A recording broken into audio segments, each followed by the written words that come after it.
लाट देश की राजधानी मृगुकुच नगर में समुद्रदत्त नाम का एक वैश्य रहता था जो बौद्ध धर्म का अनुयायी था। उसके सागरदत्त नाम का पुत्र था। उसी शहर में सेठ जिनदत्त अपनी पत्नी जिनदत्ता के साथ रहता था। उनकी एक गुणवंती पुत्री नीली थी। माँ, पिताजी प्रणाम। मैं जिनेंद्र भगवान की पूजा करने मंदिर जा रही हूँ। ठीक है बेटी, जाओ। सुनिए, हमारी पुत्री नीली अब बड़ी हो गई है। उसके लिए योग्य वर चुनने का समय आ गया है। क्यों चिंता करती हो? हमारी पुत्री के लिए चिंता की कोई आवश्यकता नहीं है। हमारी पुत्री इतनी सुंदर है, धर्मात्मा है, गुणवान है और पवित्र स्वभाव की है। उसके लिए तो हम उसके अनुरूप ही सुंदर वर तलाशेंगे। हमारी नीली को धर्म पर बहुत श्रद्धा है।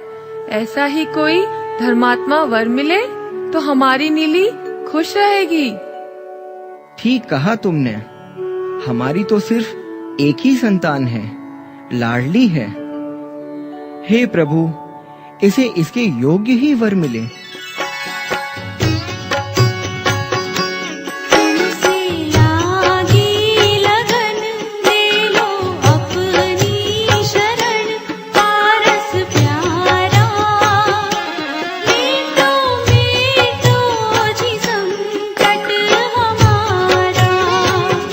सागरदत्त अपने जैन मित्र के साथ अचानक जिन मंदिर में पहुंच गया। सागरदत्त नीली को देखता है और उसके रूप पर मोहित हो जाता है। मित्र, ये कौन है? मुझे तो नहीं लगता कि यह मध्यलोक की बालिका है। या तो यह कोई स्वर्ग बाला है, या तो कोई नागकुमारी अथवा विद्याधर कन्या, क्योंकि मनुष्यों में तो इतना सुंदर रूप होना असंभव है। यह तुम्हारा भ्रम है मित्र, कि ऐसी सुंदरता मनुष्यों में नहीं हो सकती। तुम जिसे स्वर्ग बाला समझ रहे हो ना, वह न तो स्वर्ग बाला है, ना ही नागकुमारी और ना किसी विद्याधर की पुत्री है। यह तो अपने इसी नगर में रहने वाले जिनदत्त सेठ की पुत्री नीली है।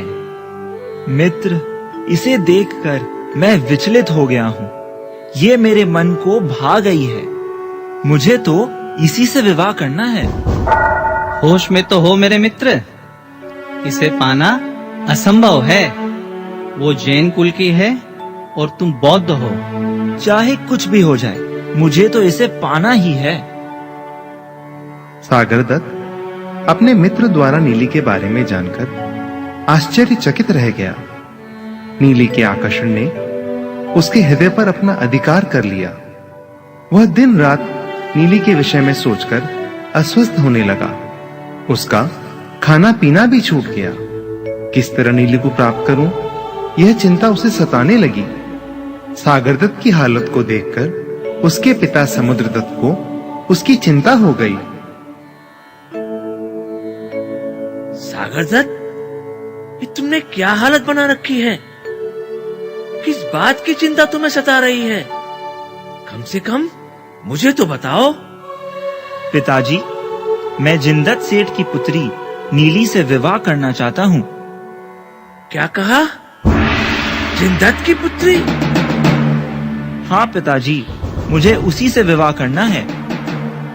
और बेटा, जिनदत्त जैनी है। वह कभी अपनी कन्या को अजैनी के साथ नहीं ब्याहेगा।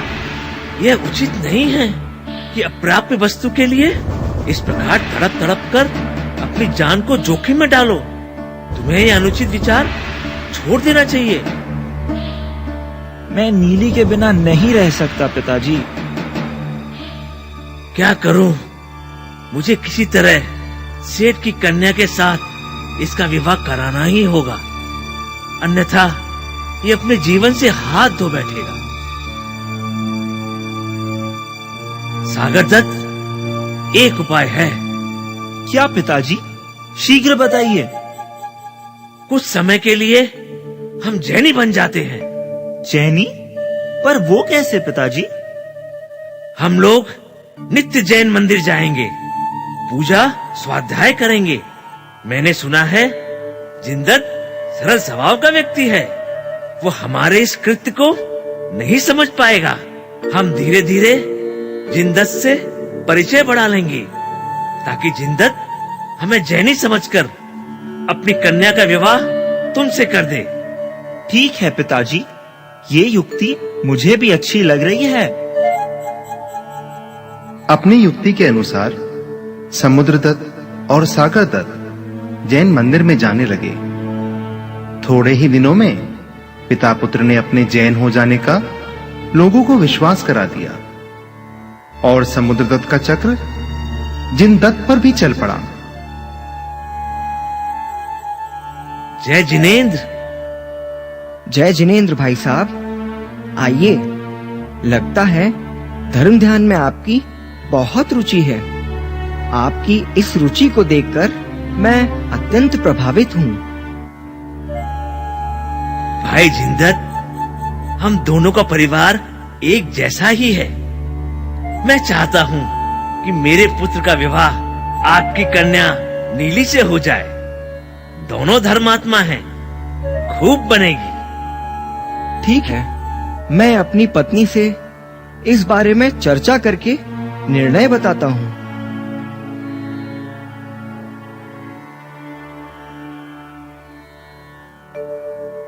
अजी सुनती हो? क्या बात है स्वामी? अपनी पुत्री नीली के लिए संबंध का प्रस्ताव आया है। अच्छा, कौन है वो सौभाग्यशाली?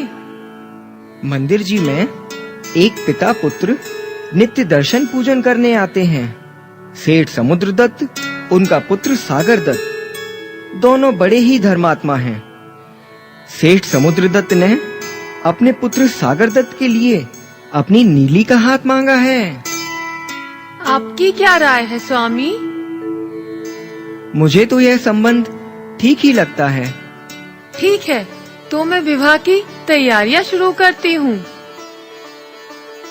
इस तरह जिनदत्त ने अपनी पुत्री के लिए योग्य वर समझकर नीली का सागरदत्त के साथ विवाह कर दिया। सागरदत्त का मनोरथ सिद्ध हुआ, उसे नया जीवन मिला। थोड़े दिन तो पिता पुत्र ने जैनी बनने का ढोंग रचा, पर फिर प्रसंग पाकर वे पुनः बौद्ध धर्म के मानने वाले हो गए। नीली के माता पिता को जब उसके ससुराल वालों का मायाजाल पता चला तो वे अत्यंत दुखी हुए। हे भगवान, क्यों मैंने अपनी पुत्री को अपने हाथों से कुएं में ढकेल दिया? क्यों मैंने उसे काल के हाथ सौंप दिया? स्वामी, दुर्जनों की संगति से दुख के सिवा कुछ हाथ नहीं पड़ता स्वामी। नीचे जलती हुई अग्नि भी ऊपर की छत को काली कर देती है। तुम ठीक कहती हो। अब क्या होगा हमारी पुत्री का स्वामी? अब क्या होगा? मैं सोच भी नहीं पा रहा हूँ कि पापी लोग क्या क्या कर बैठते हैं। उन्होंने तो हमारी पुत्री को यहाँ आने से भी मना कर दिया। पता नहीं अब मेरी पुत्री किस हाल में होगी स्वामी, किस हाल में होगी वो।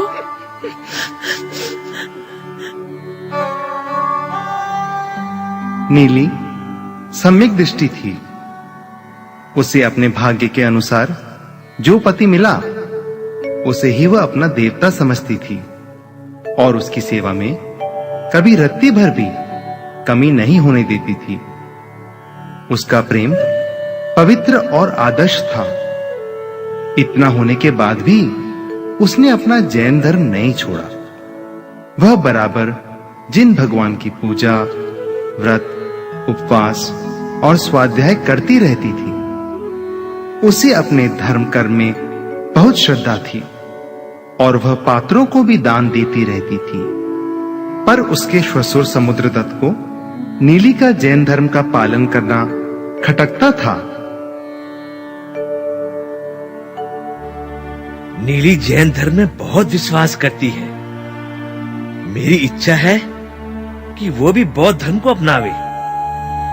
ऐसा करता हूँ, बौद्ध साधुओं को घर पर बुलाता हूँ। उनकी संगति से, उपदेश से वो अवश्य बौद्ध धर्म मानने लगेगी। पुत्री, तू पात्रों को तो सदा दान दिया करती है। एक दिन अपने धर्म के अनुसार बौद्ध साधुओं को भी दान दे। बौद्ध साधु आचरण में श्रेष्ठ और बड़े ज्ञानी होते हैं। ठीक है पिताजी। आज तो मैंने अपने ससुर जी की बात मान ली, परंतु मुझे ऐसा कोई कार्य करना पड़ेगा ताकि बार बार ये मिथ्या आग्रह मुझे नहीं मानना पड़े और मेरे धर्म पालन में किसी प्रकार की बाधा न आए।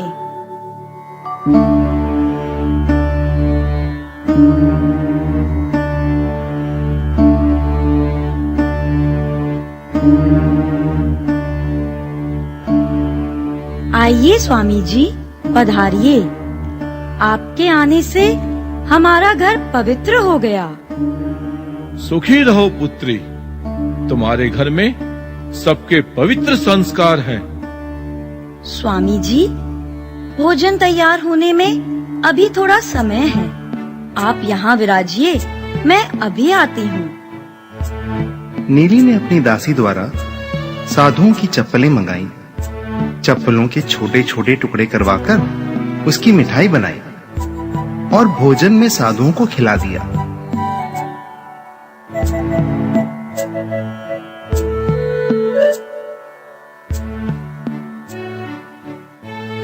वाह, बहुत स्वादिष्ट भोजन था। किसने पकाया? मेरी पुत्री नीली ने अपने हाथों से बनाया है। सुखी रहो पुत्री, अब हमें चलना चाहिए।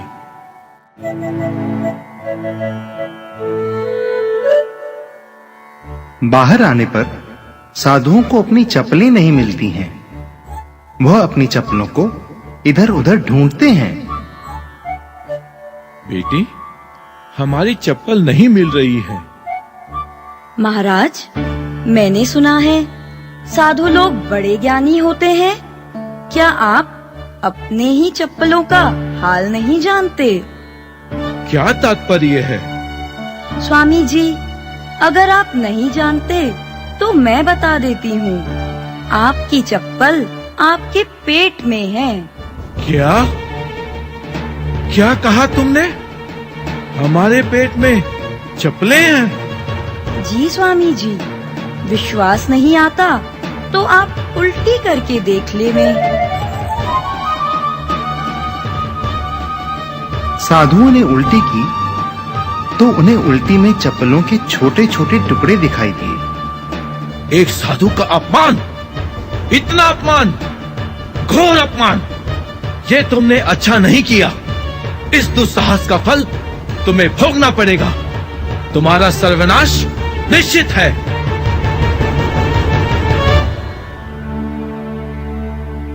बौद्ध साधुओं के इस अपमान से समुद्रदत्त के पूरे परिवार को गुस्सा आ गया और उसकी ननद नीली के पास आती है। भाभी, भाभी, ये तुमने क्या किया? तुमने हमारे साधुओं का अपमान करके अच्छा नहीं किया। तुम्हें अपने जैन धर्म पर बड़ा अभिमान है। इसका फल अच्छा नहीं होगा। जैन धर्म पर अभिमान क्यों ना करूं? जैन धर्म की महिमा अपरंपार है। अच्छा, बहुत अभिमान है ना तुम्हें अपने जैन धर्म पर? तो ठीक है, मैं भी देखती हूँ तुम्हारे जैन धर्म की महिमा। नीली की ननद का क्रोध बढ़ गया। उसने छल कपट कर नीली पर व्यभिचार का दोष मढ़ दिया। नीली अपने पर झूठा कलंक सहन न कर सकी। वह बहुत दुखी हुई। दुखी मन से वह जिन मंदिर में गई। हे प्रभु, ये मुझ पर कैसा दोष लग गया है? क्या आप नहीं जानते कि मैंने अपने पति के सिवाय मन वचन काय से किसी पर पुरुष पर कभी दृष्टि नहीं डाली है? हे भगवान, जब तक मैं इस कलंक से मुक्त नहीं होंगी, मुझे अन्न जल का त्याग है। इस प्रकार नीली मंदिर में ही ध्यान करने लगी। इस समय उसकी ध्यान मुद्रा देखने योग्य थी। वह ऐसी जान पड़ती थी मानो सुमेरु पर्वत की स्थिर और सुंदर चूलिका हो। नीली की इस प्रकार दृढ़ प्रतिज्ञा और निर्दोष शील के प्रभाव से नगर देवी का आसन हिल गया और वह रात के समय नीली के पास आई।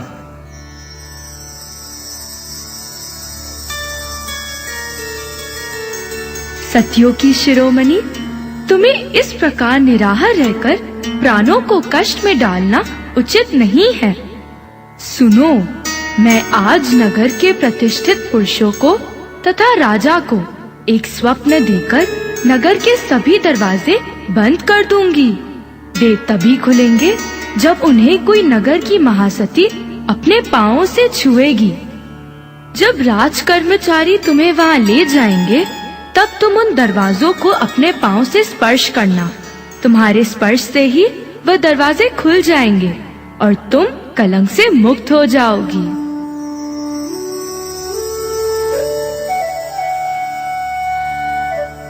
देवी ने सभी दरवाजे बंद कर दिए और राजा को स्वप्न में सूचित कर दिया। सवेरा हुआ, लोग काम के लिए नगर से बाहर जाने लगे तो देखते हैं कि नगर के सारे दरवाजे बंद हैं। इस खबर के पहुंचते ही राजा को रात में आए हुए स्वप्न का स्मरण हो गया। राजा ने भारी सभा बुलाई। नगर के प्रतिष्ठित व्यक्तियों ने अपना अपना स्वप्न बताया।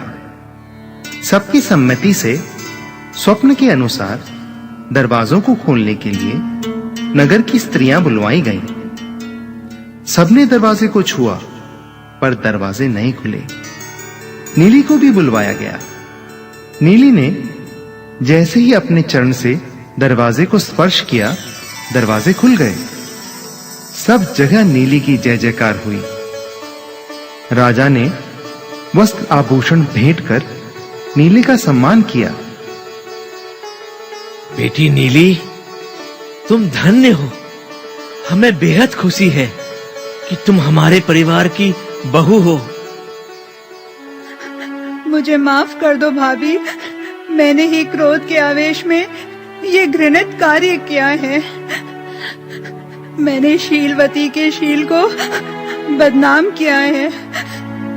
भगवान मुझे कभी भी क्षमा नहीं करेगा। कोई बात नहीं दीदी, ये मेरे ही अशुभ कर्म का उदय था। यह तो जिन धर्म का प्रभाव था कि मैं निर्दोष साबित हुई। बेटी, तुम्हारे शील का महात्म्य कौन कह सकता है? तुम खूब फूलो फलो बेटी। अनेक विषम परिस्थितियों में भी तुमने धर्म निष्ठा का जो साहसिक कार्य किया है, वह प्रशंसनीय ही नहीं, अभिनंदनीय तथा अनुकरणीय भी है। ब्रह्मचर्यानुव्रत में सदा तुम्हारा नाम अमर रहेगा। धर्मनिष्ठ कर्तव्यनिष्ठ शीलव्रती यह नाम।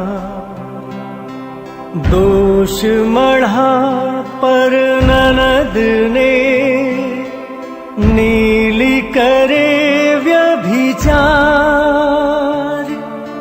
स्पर्श किया जो ही पग से खुले नगर पट द्वार। ब्रह्मचर्य अणुव्रत महा खुले